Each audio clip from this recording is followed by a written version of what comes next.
Welcome to DC TV. I'm Ryan White, and this is the news you need to know on campus and beyond for Monday, March 9th. Durham College will be busy next weekend with 3 major events on campus. The college's open house for prospective students will be held Saturday, March 21st from 10 a.m. to 2 p.m. Anyone can attend for a free tour of the campus and programs. Both Land War, one of Ontario's largest video game events, as well as the Provincial Ontario Fencing Championships will also be hosted on the campus and run throughout the weekend. New paving projects will start all over the Oshawa. The city's putting in almost $3 million to help improve roads. The project is slated to start in May with an estimated end in October. The city is hoping to improve Oshawa's roads and drivers' experiences after a large amount of complaints regarding potholes and cracked roads came over the last few years. An Oshawa woman diagnosed with terminal lung and bone cancer will be getting her final wish. Christina Thompson finally was able to exchange vows with her husband of 20 years on Saturday. Years ago, she was unable to have a real wedding because of finances and only purchased a marriage license with no ceremony. But thanks to the generosity of strangers who learned her story and gifted her a cake, dress, and venue, she was able to enjoy the wedding of her dreams with friends and family. Officials have solved the mystery of the Toronto Tunnel. The tunnel discovered in January near the tennis facility at York University, a host venue for the Pan Am Games. Initially considered a potential threat to the Games, police have been able to identify the tunnelers. 2 20-year-old men claim they did it for the fun. The young men say they just wanted to dig a cave. They were very apologetic, and police have laid no charges. IKEA have just unveiled a brand new line of furniture that they'll be releasing next month. It'll be able to charge phones through surface charging technology. The products able to do this include lamps, bedside tables, and a coffee table. Each will have individual charging pads. Environmental groups are asking people who do purchase these to be very careful while recycling. Many celebrities have been the victim of having their social media accounts compromised by hackers over the past couple of years. I looked at this story, and here's the most on the most recent series of hacks. Internet hacking group Lizard Squad have been actively seeking bigger and bigger targets, with no one safe from the self-proclaimed cyber caliphate. The Malaysian Airlines website was apparently hacked, showing only a picture of a lizard and plain 404 not found, a reference to a web browser error. Taylor Swift was also targeted, with her Twitter and Instagram being hacked, asking her millions of followers to follow members of the hacking group. Technically, the Lizard Squad originated as DDoSers, but the rest of us that are more lower, we have always had a bad reputation and we're used to it at this point in time. Another hacking group, Anonymous, has declared war on Lizard Squad, believing their actions to be unethical. People are also questioning when government agencies are going to take action to find the members of Lizard Squad and prosecute them for their crimes. The FBI, they are usually on the ball with things like that. Along with Anonymous, they'll be pretty good. Really, it's how long it could take. It could take a month or a year, but they'll eventually go down. There's no telling exactly what Lizard Squad want or what they're after. Many experts think they're after money, while others go as far to suggest they're part of ISIS. Many others think they're just in it for the lols, as they say on the internet. To keep yourself safe from hackers, make sure to use strong passwords and learn denial of service protection. Ryan White for DC Broadcasting.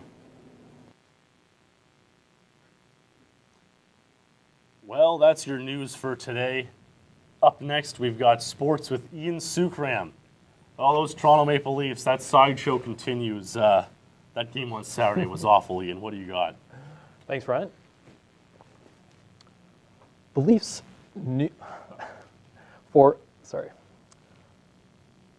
Leafs news, forward Nazem Kadri will be a healthy scratch versus the New York Islanders.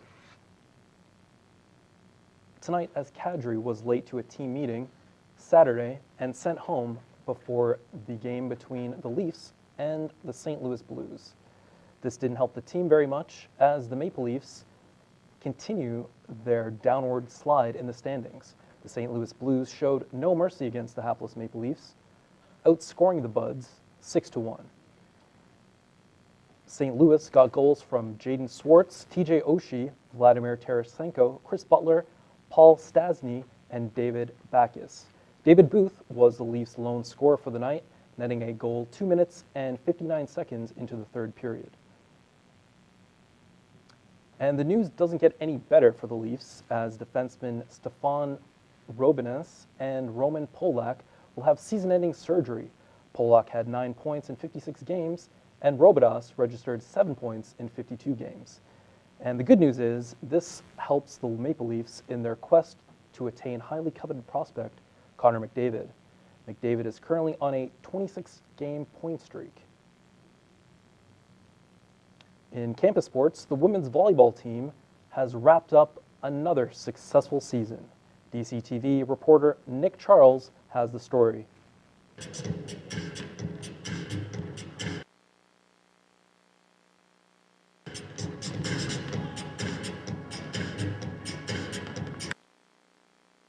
The Durham Lords women's volleyball team have been on a streak as they sit 5th in the OCAA East Division, as the team leader Kelsey Gallant praises the team's efforts. I think we really came together. We've been really emphasizing teamwork and we come up with good practice plans and thinking strategies for this game.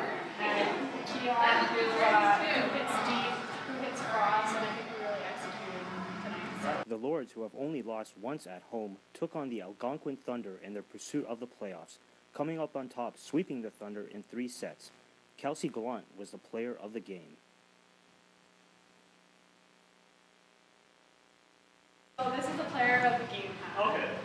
And whoever gets player of the game gets this hat and we sign it. And at the end of the year, we're just gonna open it up and hopefully teams to come can see it. And, yeah, I'm proud of it. Tonight, the women's volleyball team for Durham College played Algonquin Thunder in a division matchup that featured a high-scoring game, with Durham College coming up on top, winning the game, and have extended their conference record to 12-6. Meanwhile, their home record is now 7-1. The Lords play their last game of the regular season February 12th, hosting the Fleming Knights. For DCTV, I'm Nick Charles at Durham College. The Toronto Raptors are not the same team as they were at the beginning of the season. Raptors are currently 1-8 in their last 9 games. They recently lost a hard-fought game on the road against the Oklahoma City Thunder, 108-104. This recent loss drops the Raptors from 2nd to 4th place in the Eastern Conference standings. Their next game is Tuesday, March 10th against defending NBA champions, the San Antonio Spurs. In local sports news, Durham College hosted the OCAA Men's Basketball Championship. Mohawk College were the big winners as they defeated Humber College 84-74. Humber beat Mohawk twice in the regular season. Durham College fell short, finishing 3rd. Both Mohawk and Humber advanced to the national championship held on March 19th to the 29th. Spring is in the air as the Toronto Blue Jays continue their spring training season. In the offseason, the Blue Jays picked up homegrown talent all-star catcher Russell Martin and outfielder Michael Sanders. The Jays made a splash in the trade market by trading fan favorite and BC native Brett Lowry for a second all-star player, third baseman Josh Donaldson, who hit his first home run in a Jays uniform Saturday versus the Phillies. Jays won that game 4-2. And that just about wraps it up for sports, but don't go anywhere. Jessica Thompson has some interesting news about The Simpsons, The Bachelor, and good old Mama June. What can you tell us about that, Jessica? Thanks, Ian. Mama June from TLC's hit reality show Honey Boo Boo was rushed to hospital Friday in Georgia after her temperature went through the roof. Doctors said she has pneumonia. Sources close to June said she was having trouble getting out of bed Friday morning. Turns out she had a 103-degree fever, so a family member immediately drove her to the ER. In addition to pneumonia, she also has extreme dehydration. Mama June was at the hospital all day and eventually got some shots and meds. Then doctors sent her home, but told Honey Boo Boo's mom to stay in bed for a few days. Sam Simon, the co-creator of The Simpsons, has died. Simon passed away Sunday in his LA home following a long, difficult battle with colon cancer. Simon was diagnosed in 2012 and was very public that his disease was terminal. Simon was surrounded by his family when he died and his dog. The dog was very special in Sam's life. He was a big animal rights advocate. The Sam Simon Foundation tells us, for those of us who knew him, his voice will forever echo in our minds. His sense of humor will continue to make us laugh. And his compassion and generosity will continue to impact our lives. Joe Jonas, the star who has taken a step away from music since the Jonas Brothers decided to part ways and do their own thing, has decided to make another one of his dreams come true and has opened his first restaurant in Los Angeles on Sunday. Located in the heart of Santa Monica on Main Street, his spot is appropriately named Hinterland. Jonas' Place gives a cozy but casual vibe with a simple brick design and subtle lighting. The interior, from what we see in this photo tweeted out by the restaurant, is minimal and focuses most of the attention on the bar with a few booths across the way.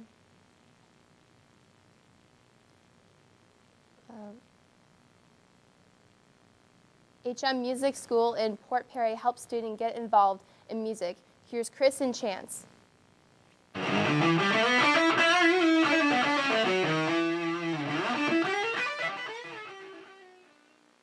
Hi, I'm Chris Hansen with DCTV, and today we went to a local music school, HM Music, and asked the owner, Chris Cochran, what it's like to teach music, how it's affecting people, the future of music, and what can be taught for lessons and where kids are going with it. And here's what he had to say. My music school has helped my students by teaching them how to jam, work with other musicians, write their own songs, perform shows, how to set them up, how to market them, and how to make money off them. The music business has affected my school and my job in the way that a lot of it is becoming digital. A lot of it is electronic. So I've just ordered an electronic drum kit, for one example, so that we can learn a couple other different sounds and beats. We asked his daughter, Taylor Cochran, what it's like to grow up with a dad who runs a music school and how it's positively affected her and influenced her in the way her life is and how it's affected her. I've become a great person. I have a very open mind with music. I like all different genres. I'm open to playing all different styles and different instruments. It's hard to teach a kid who doesn't really want to do what they want to do. So you twist it and you make it fun. You learn how to teach music outside of theory in a very strict way. Chris Cochran's music business has been growing the past decade, teaching students how to enjoy music, play it, and overall just appreciate it more. His website, he can be reached at his website at hmmusicpro.ca.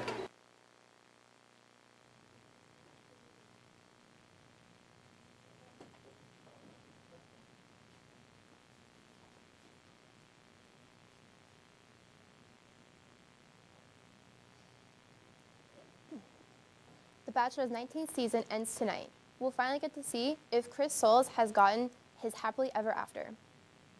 From beginning to end, Chris has proven himself to be a stand-up, emotionally grounded guy, and perhaps the most sincere bachelor in the show's 13-year history.